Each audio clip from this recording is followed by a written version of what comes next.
हाँ दोस्तों, आज की हदीस है इय्याकुम वल कज़िब।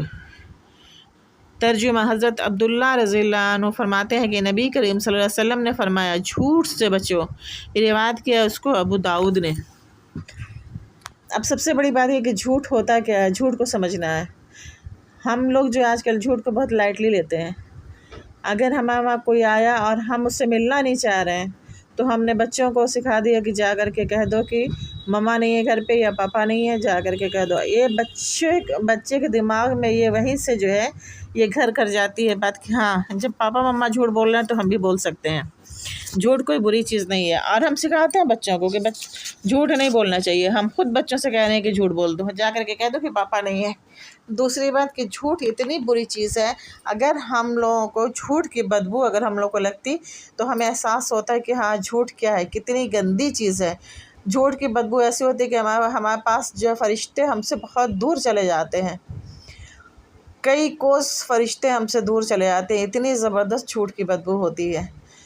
और अगर हमें मिलती तो हमें एहसास होता, हमें रियलाइज़ होता है कि झूठ की बदबू होती क्या है।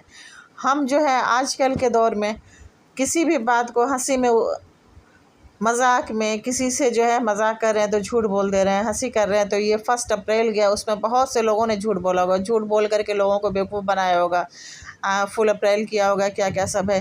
तो ये सब जो चीज़ें होती हैं ना, अगर हम लोग हंसी मजाक में भी झूठ बोल रहे हैं तो उसका भी वही गुनाह है जो आप सीरियसली झूठ बोल रहे हैं उसका गुनाह है। खुदारा झूठ से बचे, क्योंकि हर गुनाह की, हर ऐब की जड़ जो होती है वो झूठ होती है। कुछ भी हम गुनाह कर लेंगे और हम खुदा न खास्ता अल्लाह न करे फिर हम झूठ बोल देंगे, क्योंकि ये दिमाग में होता है कि चलो झूठ बोल देंगे, किसी को क्या पता चलेगा। हमने चोरी की, हमने कुछ ले लिया, हमने अमानत में ख़यानत की और हम झूठ बोल देंगे कि तो फिर किसी को क्या पता चलेगा। लेकिन हमेशा याद रखें कि एक ज़ात ऐसी है कि जो हम पे 24 घंटा 12 महीना साल भर क्या पूरी ज़िंदगी आप पे नज़र रखी हुई है, आपसे वो एक ज़र्रा बराबर भी आपसे वो गाफिल नहीं है। तो खुदारा झूठ से बचें, अपनी दुनिया और अपनी आखिरत को सही करें और हमें दुआओं में याद रखें। अल्लाह हाफिज़।